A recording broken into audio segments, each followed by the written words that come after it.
Very enthusiastic. I love it. Thank you. Good morning.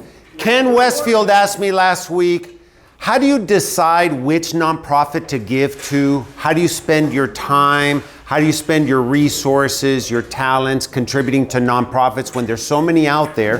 Is there some kind of system that you employ to know what you're giving to is going to make an impact? Well, first and foremost, I will tell you that there can be no definition of success without serving others. You are all entrepreneurs, and you can certainly deposit into your business bank account, and that pays for your mortgage and your car payments and your vacations. But you should also invest and spend your time and money in nonprofits, because there you're depositing into your spiritual bank account, and those are equally as important. So with that said, there are a lot of ways to figure out which nonprofit is right and which nonprofit is right for you and which one of your talents is going to make an impact in that nonprofit to help advance their cause. So I do marketing for a living. So one of the things I look for is a nonprofit that doesn't do a very good job of getting the word out or marketing, because then I can use my expertise, donate my time, my talent, and my treasures to help advance their cause by helping elevate their marketing and getting more people to see and connect with that nonprofit, therefore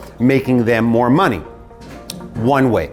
Number two, I had a cousin who died of leukemia when she was 3.5. When I was 13, that made a huge impact in my life. I'm now in my 50s, and ever since then, I've been volunteering and donating to charities that deal with kids battling cancer. I'm actually going to a meeting today at 2 o'clock on something that has to do with a camp for kids with cancer called Camp Discovery. So there's something that is already there inside you that connects you to a specific cause. Might be a family member, might be an experience you've had, might be something that you felt was an injustice.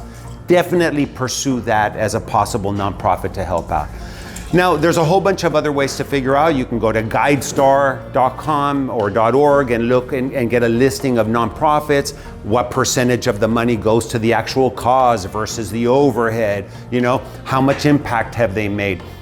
You can go down that rabbit hole, but at the end of the day, if it's a nonprofit and if it's a registered 501c3, you're most likely going to be contributing to something that's already a good cause. Very rarely will you find a nonprofit that's a sham, that's nationally recognized and or locally recognized, that somebody's benefiting or pocketing from personally. But again, not too hard to see. Look for open financials. Those of you who are CPAs in the group will tell you that's always a good idea. If you have audited financials as a nonprofit and those are published in their annual report, you can certainly look there.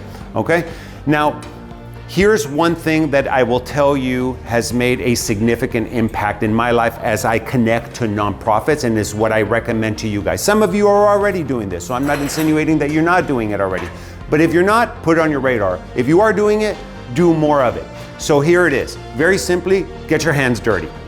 So instead of stroking a check and buying a table and showing up and chit-chatting about getting another drink while they're playing the video about the nonprofit, actually show up. Go to St. Joseph Children's Home.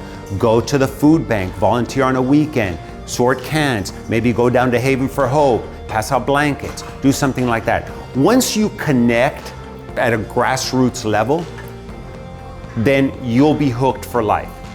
Maybe not to that nonprofit, but in terms of giving, because it's kind of like walking in somebody else's shoes. I remember the first time I went to Haven for Hope, I didn't know what to expect, but I went out to their courtyard and they had 1,200 people sleeping out there at night. These are people that are still, maybe in some cases, either addicted to substance abuse and are not ready to go through their program, but they still need a safe place to sleep. And it's humbling to be among 1,000 people at 11 o'clock at night that are coming in off the streets and it's cold and there's a few people sleeping and a few people raising their voices and things going on. It affects all of your senses. So until you see it firsthand, it's what I say with a camp for kids with cancer. I go out there every summer to the camp. It's been going on for 37 years now. I always say, when you meet a child battling cancer, it'll change your life forever. And it's the same thing with homelessness. It's the same thing with people who are hungry. So my advice to you today is get your hands dirty, jump in with both feet. If there's some cause that you like, that you think you might want to get involved with, instead of going onto their website and seeing if you can send a check, Find out their hours to volunteer, see what you can do, see what you can use in terms of your personal talents and expertise as successful business entrepreneurs, and go down and offer that. I guarantee you, offering your expertise to them will go a lot further than you stroking a $50 or $100 check. So I'll leave you with a very famous quote by Winston Churchill: you make a living by what you get, but you make a life by what you give. Right.